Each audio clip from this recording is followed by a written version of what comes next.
Hello everyone and welcome back to another session of Dark Souls Remastered PvP and another weapon showcase. Today we are taking a look at my favorite weapon in the game, the Warpick.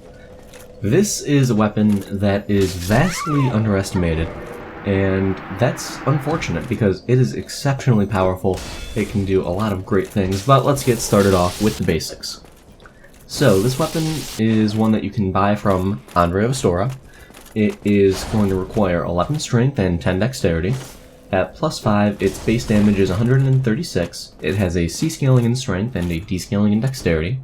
At plus 10, its base damage is 182, and its scalings have not changed and will not change when they go up to plus 15. However, its base damage at plus 15 is 227. So, the pros. This weapon has quite a few of them.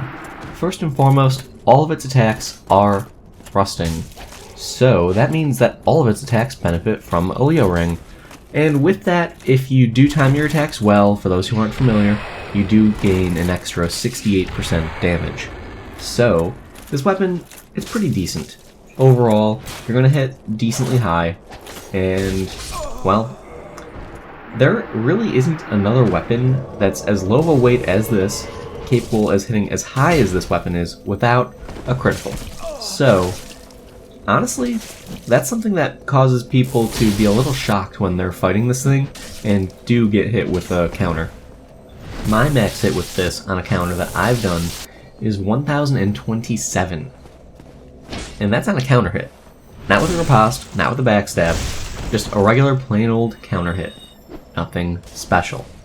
So, needless to say, this thing can really deal some damage and quick.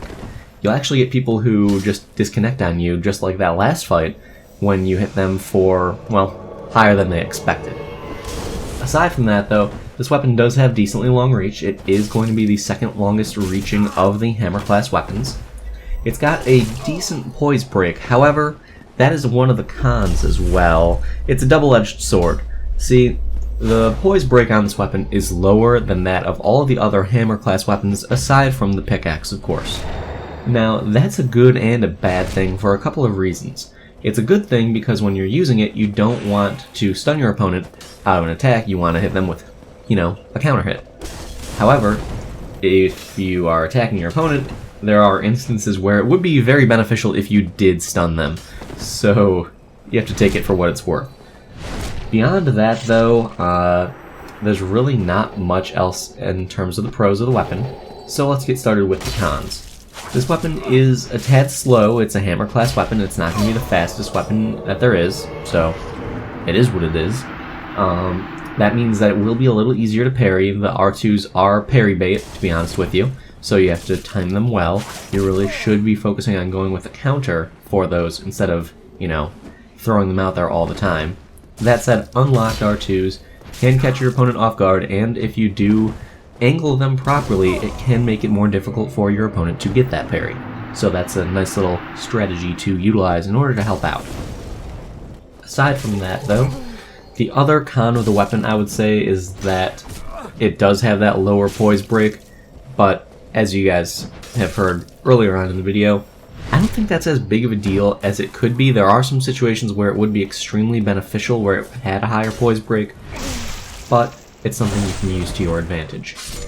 Aside from that, this weapon does have one final con that is shared among some Axe-class weapons.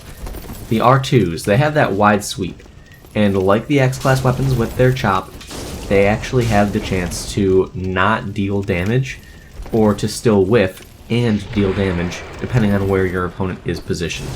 So, it's something to be mindful of, something to watch out for. You really should go unlocked with those R2s as often as you can to help stop that from happening.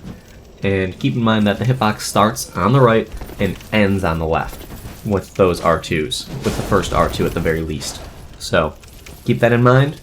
Try out this weapon if you've never tried it, guys. It's great. It's my favorite weapon for a reason.